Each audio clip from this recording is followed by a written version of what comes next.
Hey everyone, and welcome to the deep dive. So, you guys sent in some really interesting information about a patient diagnosed with bronchiectasis. Uh-huh.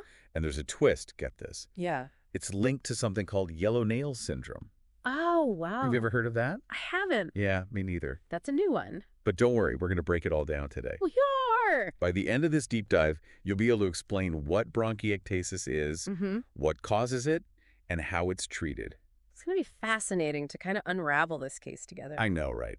I'm Okay, nodding. so let's start with the basics. Sure. What exactly is bronchiectasis? What's going on in the lungs when someone has it? So if you can imagine the branches of a tree, Okay. but instead of being smooth and narrow, they become permanently widened Oh. and they're clogged up with mucus. Oh. That's essentially what happens in bronchiectasis. Okay. The airways, those tubes that carry air in and out of your lungs, are damaged and they Right. just can't clear out that mucus effectively. Oh, wow. That image really helps. Good. So if air is having trouble getting in and out, that's got to make breathing tough, right? Yeah, absolutely. Is that why folks with this condition have a persistent cough and are prone to infections? You're exactly right. Okay. That cough is the body's way of trying to expel all that extra mucus. Okay. But it's a constant battle because the airways are damaged Mm-hmm. and all that mucus just sits there, creating a perfect breeding ground for bacteria, Oh. leading to, you guessed it, frequent lung infections. Yikes. Yeah, it's a vicious cycle. The Yeah. damaged airways trap mucus, that causes infections, which Right. further damage the airways. So just keep getting worse and worse. Exactly. That sounds miserable. It is. Speaking of miserable, let's talk about this patient and the information you sent. Okay. They had this persistent cough, Mm-hmm. and the doctor noted coarse crepitations in their right lung. Yes, those coarse crepitations are a key clue. Really? Yeah, it's a sound doctors hear through a stethoscope. It's a sort of wet crackling sound, Oh. like Rice Krispies in milk. Ew, that's both vivid and kind of gross. Yeah, But it means that the doctor is definitely on the right track with bronchiectasis, right? exactly. Oh, okay. Now, here's the interesting twist. Okay. The diagnosis is bronchiectasis secondary to yellow nail syndrome. Okay, full disclosure. Uh-huh. I'm totally blanking on what yellow nail syndrome is. No worries. It's a rare one. Okay. It got its name because the fingernails literally turn yellow. Oh, really? Yeah, they thicken and grow very slowly. Mm.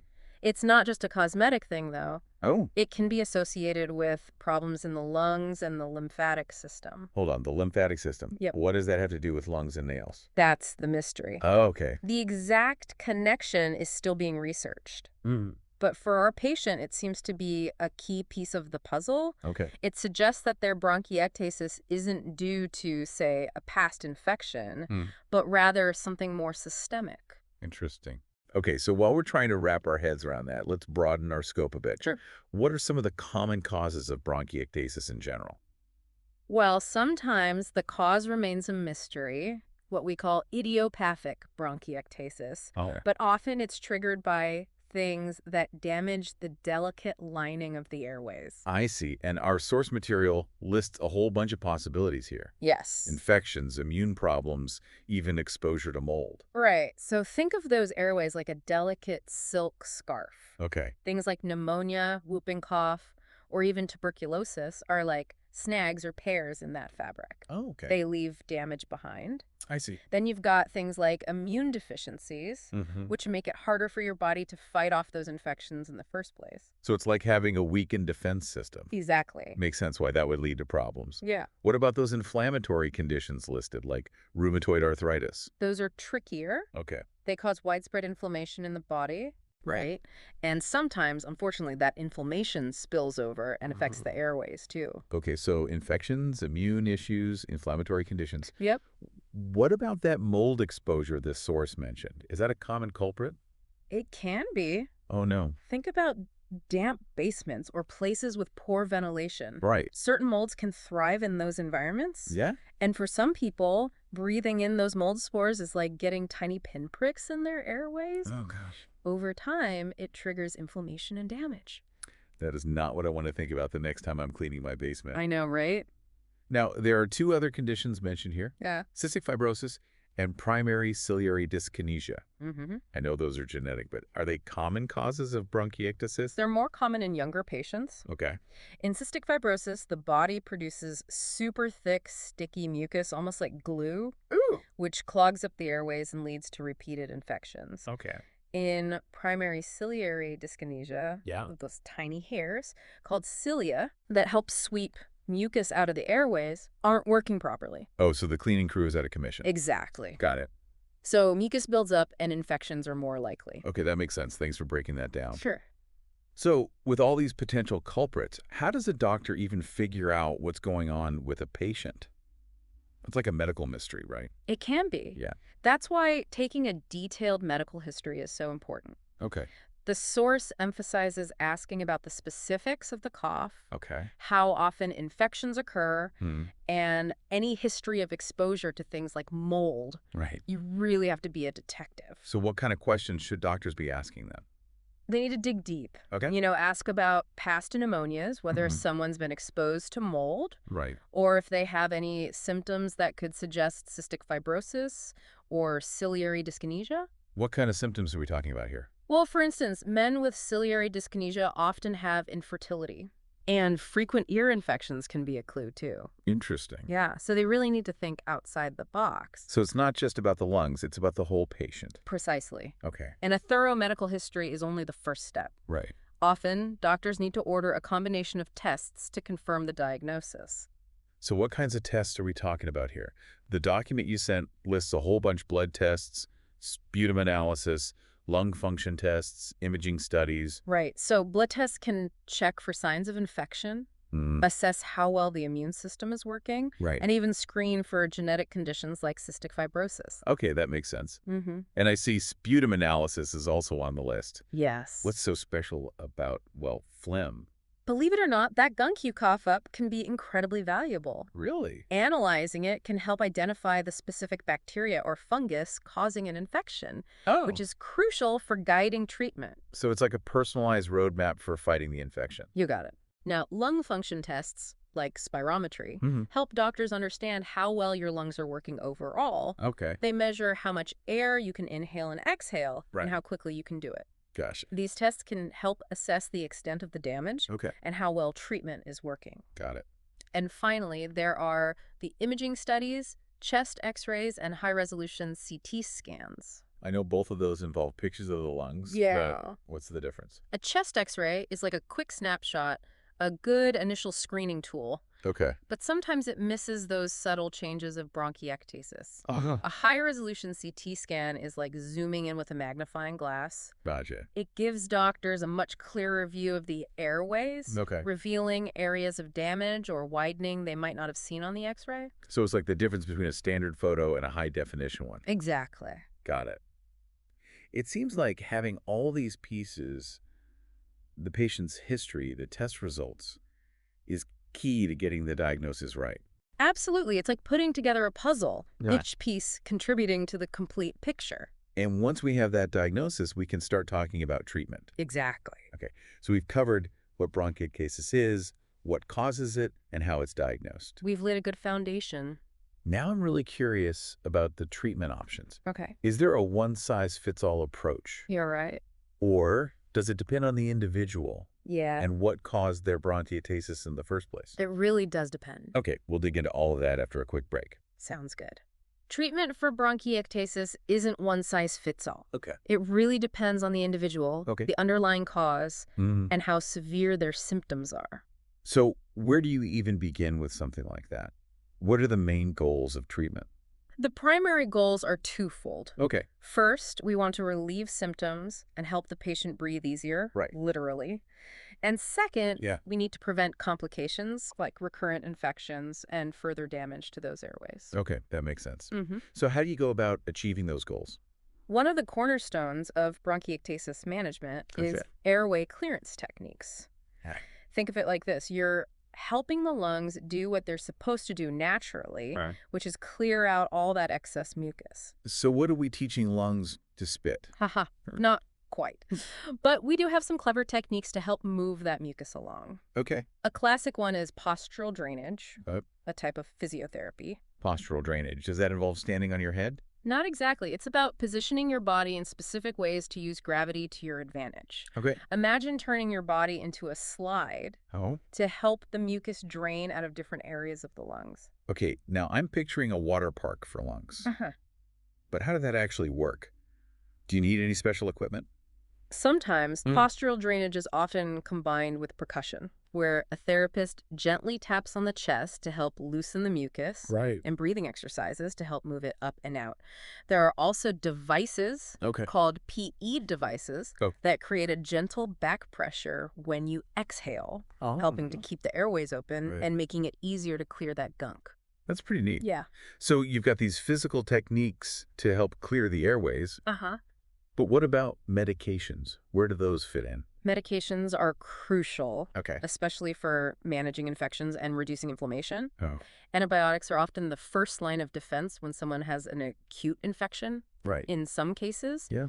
people with bronchiectasis might even need long-term antibiotics Oh, really? to prevent those infections from coming back again and again. Interesting. So antibiotics can be used for both short-term and long-term management. Exactly. Okay. And there are other helpful meds, too. Okay. The source mentions mucolytics. Eucalyptics. Okay. These medications basically thin the mucus, Okay. making it easier to cough up. Right. Think of it like adding water to thick syrup. Right. It becomes much easier to pour. Okay. That makes sense. Yep. So you're attacking the problem from different angles, physically clearing the airways with techniques like postural drainage and thinning the mucus with meds. Exactly. But what about those nebulizers? Uh-huh. Aren't those for severe cases? They can be. Okay. Nebulizers deliver medication directly to the lungs in a fine mist. Right. Sometimes, Yeah. for folks who have trouble absorbing meds orally Mm-hmm. or need a higher dose, Okay. nebulized antibiotics or anti-inflammatory medications are really effective. Wow. So there's a whole arsenal of treatments. Yeah. It sounds like managing bronchiectasis involves a lot of ongoing care and attention. You're absolutely right. It's not just a quick fix. Right. It's not a one-and-done situation. Right. It often involves a whole team of healthcare professionals working together. So who might be on that team? Aside from the patient's primary care doctor, of course. Well, you'd likely have a pulmonologist, Okay. a doctor who specializes in lung diseases. Right. Then you might have a respiratory therapist to help with breathing treatments Okay. and those airway clearance techniques we talked about. Right. And of course, a physiotherapist is key for those exercises and postural drainage. It really does take a village. And while we're on the topic of teamwork, Mm-hmm. our source mentioned something I wanted to ask about vaccinations. Vaccinations are super important for everyone, Right. but especially for folks with bronchiectasis. Right. They're more susceptible to infections. Right. So staying up to date on vaccines like the pneumococcal and influenza vaccines Mm-hmm. can be a real game changer. So it's about preventing those nasty infections in the first place. Exactly. Are there any other things people with bronchiectasis can do to stay healthy and avoid triggering those coughs and infections? Avoiding irritants is key. Okay. Think cigarette smoke, air pollution, even strong perfumes or cleaning products. Oh, wow. Those things can irritate the airways and make symptoms worse. So it's like creating a lung-friendly bubble around yourself. You could say that. Okay, before we move on, Yeah. there's one more thing from the source I want to touch on: surgical interventions. Okay. It says surgery is an option in localized cases. Mm-hmm. What does that mean exactly? Surgery is usually a last resort, Okay. reserved for situations where other treatments haven't been successful. Right. And it's typically only considered for people with bronchiectasis affecting a small, specific area of the lung. Okay. In those cases, Yeah. surgery might involve removing that damaged portion Okay. to prevent the infection from spreading and improve lung function. So it's not a common treatment, but it's good to know it's an option in certain cases. Exactly. Okay, we've covered a lot of ground here. Mm-hmm. Airway clearance, medications, avoiding irritants, even surgery. It seems like there's a lot to consider when it comes to treating bronchiectasis. But I can't help thinking about our patient with yellow nail syndrome. Mm-hmm. Is there anything specific about their treatment that we need to keep in mind? That's a great question. Yeah. While the general principles of bronchiectasis management apply to everyone, Right. the yellow nail syndrome adds another layer. Right. Remember, Yeah. this syndrome can also affect the lymphatic system, Right. which is a network of vessels that helps remove waste and toxins from the body. Mm-hmm. If our patient has lymphedema, Okay. which is swelling caused by a blockage in the lymphatic system, Right. managing that becomes part of the overall treatment strategy. So it's a 2-for-1 challenge. You could say that. It's a reminder that we need to treat the whole person, not just the disease. That's a great point. It's so easy to get caught up in the technical details and forget that there's a human being behind all of this. Absolutely. Speaking of the human side of things, Yeah. I'm curious about the emotional impact of a bronchiectasis diagnosis. It's got to be tough dealing with a chronic lung condition, right? It's absolutely. Yeah. Living with a chronic illness like bronchiectasis can take a toll on a person's mental and emotional well-being. Right. It's not just about the physical symptoms, it's about how those symptoms affect your life, relationships, your sense of self. I can only imagine. Yeah. Dealing with a persistent cough and frequent infections must be incredibly frustrating. Not to mention exhausting. It is. And the thought of those infections coming back again and again, that's got to be scary. Yeah. Yeah. You're hitting on some really important points that constant coughing can disrupt sleep, work, social activity, pretty much every aspect of life. Right. And the fear of those recurring infections can lead to anxiety and social isolation. Right. People might start avoiding situations where they could be exposed to germs. Right. Or they might feel self-conscious about coughing in public. It's like a ripple effect. It's affecting their whole world. Exactly.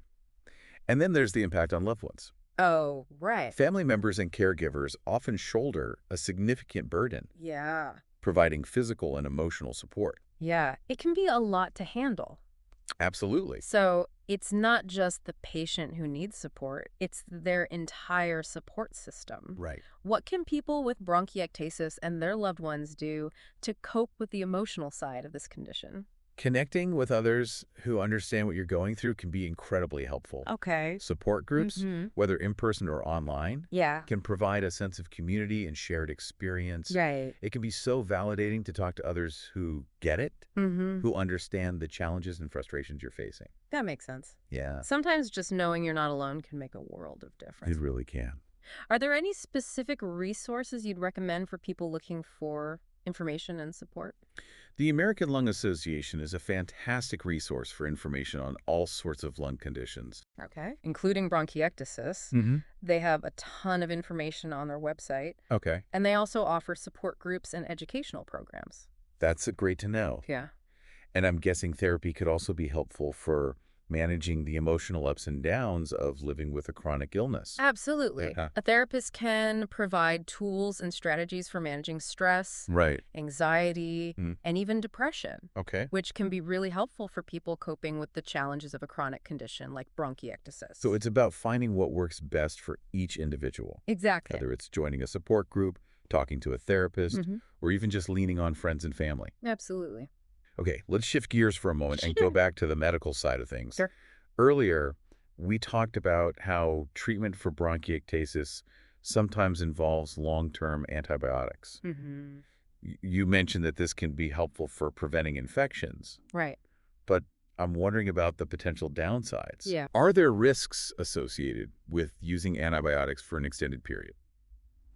That's a smart question. Yeah. It's important to weigh the benefits of long-term antibiotic therapy Right. against the potential risks. Okay. One of the biggest concerns is the development of antibiotic resistance. Oh, right. Basically, Yeah. when bacteria are exposed to antibiotics repeatedly, they can evolve and become resistant to those medications, Right. making them harder to treat in the future. So it's a bit of a catch-22.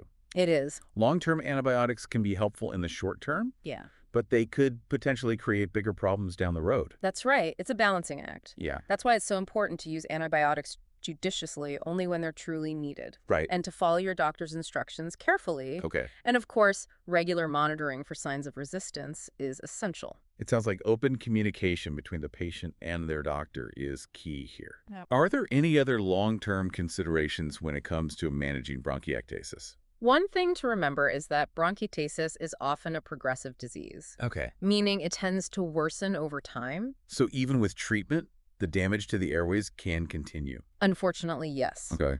But the good news is that with proper management, those airway clearance techniques, Right. medications, and lifestyle modifications we talked about, the rate of progression, can be slowed significantly. So it's about being proactive and taking an active role in managing your health. Absolutely. Early diagnosis and intervention are key. Right. The sooner treatment begins, the better the chances of slowing the progression of the disease and preserving lung function. And I imagine that regular follow-up appointments with the healthcare team are crucial They are. for monitoring how things are going Right. and making adjustments as needed. You got it. Those regular checkups allow the doctor to assess your progress, Mm-hmm. adjust medications if necessary, Right. and address any new symptoms or concerns that might arise. It's all about that ongoing partnership between the patient and their healthcare team. Exactly. Now, I want to circle back to something we discussed earlier, airway clearance techniques. Okay. We talked about postural drainage and PP devices, Uh-huh. but I'm curious, are there any other techniques people with bronchiectasis can use to help clear their airways? There are a few others that can be quite helpful. Okay. One is called the active cycle of breathing technique, Oh, okay. or ACVT for short. Okay, I'm intrigued.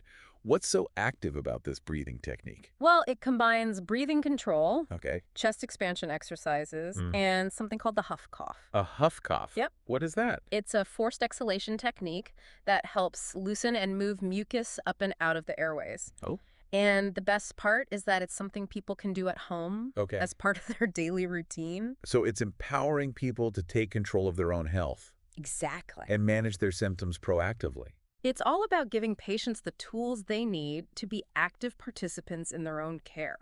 This has been such an eye-opening conversation. We've covered so much ground, from the basics of bronchiectasis to the intricacies of diagnosis, the complexities of treatment, and even the emotional impact of living with this condition. It's been a fantastic deep dive. Before we wrap up this part of our discussion, Okay. I want to leave our listeners with one final thought to ponder. Okay. We've talked about the importance of early diagnosis and intervention, Right. but what are some of the challenges that people with bronchiectasis might face in accessing timely and appropriate care? That's a really important question. Yeah. And one we'll delve into when we return for the final part of our deep dive. Welcome back, everyone. So before the break, we were talking about how even when you know what's wrong, getting the right care for bronchiectasis can be tough. Yeah, it really can. What are some of those roadblocks people might run into? Well, I think one of the biggest hurdles is just honestly a lack of awareness. Bronchiectasis doesn't have the same name recognition as some of the more well-known lung conditions like asthma or COPD. Right? And because of that, it can sometimes be missed or Mhm. misdiagnosed, which delays treatment Yeah. and allows the condition to progress. So it's almost like it's not on doctors' radars as quickly Right, that's part of it for sure. as some of the more well-known lung issues. And then you have the issue of access to specialized care. Right. Seeing a pulmonologist, Mm-hmm. a lung specialist, can be tricky, particularly for people in rural areas or those who are underinsured or uninsured. Right. They may face, long travel distances, long Yeah. wait times for appointments. Right, or even both. Exactly. Yeah, it's a reminder that healthcare isn't a level playing field for everyone, unfortunately. Sadly, it's true. Your zip code Right. or your insurance, Mm-hmm. things that shouldn't matter, Right. can actually have a huge impact on whether you get the care you need. Absolutely. And on top of those access issues, there's the financial burden of managing a chronic illness, Right. medications, respiratory equipment, frequent doctor visits. Mm-hmm. It all adds up. Yeah. And it can be incredibly stressful for patients, especially those who are struggling financially. It's like a triple whammy: It is. awareness, access, affordability. Yeah. So where do we even begin to tackle these challenges? What needs to change? Well, I think raising awareness is a good place to start. Okay. The more people know about bronchiectasis, Right. the more likely they are to recognize the symptoms early on and seek medical attention. Makes sense? Public health campaigns, Yeah. educational materials for healthcare providers, Right. heck, even online resources like reliable websites or podcasts. Exactly. All of these can play a role in spreading the word Mhm. and empowering patients. I like that it's about information reaching both the public and those on the front lines of healthcare. Exactly. But what about those disparities in access to specialists? Mm. What can be done to kind of level the playing field a bit? I think telemedicine has emerged as a really promising solution, Oh. especially for people in rural areas or those who have difficulty traveling. Right. Virtual consultations allow patients to connect with specialists from the comfort of their own homes, Right. eliminating the need for those long, expensive trips. That's amazing. Technology to the rescue. Mm. And what about that financial burden we talked about? Mm-hmm. Are there any ways to help patients manage the cost of their care? Thankfully, Right. yes. Many pharmaceutical companies offer patient assistance programs Okay. that can help reduce the cost of medications. Right. There are also charitable organizations that provide financial assistance for medical expenses, Okay. and hospitals often have social workers who can connect patients with resources in their community. It sounds like there are resources out there, There are. but people may not know about them. You're right. It's all about knowing where to look for help, Right. not being afraid to ask. Yeah. And as we learn more about bronchiectasis and develop new treatments, I'm hopeful that we'll see even more progress in addressing these challenges. It's a hopeful thought. This has been such an incredible deep dive into the world of bronchiectasis. It really has. We've learned so much about what it is, what causes it, Right. how it's diagnosed, Yeah. the complexities of treatment, and even the emotional side of things. Human side of things. It's clear that it's a condition that demands attention and understanding, not just from the medical community, but from society as a whole. I couldn't agree more. And as always, we encourage you to keep learning. Yeah. There's a wealth of information available from reputable organizations like the American Lung Association and the Cystic Fibrosis Foundation. Absolutely. Those are great places to start. For sure. So until next time, stay curious. Stay informed. Stay informed. Informed. And take good care of yourselves. Bye, everyone.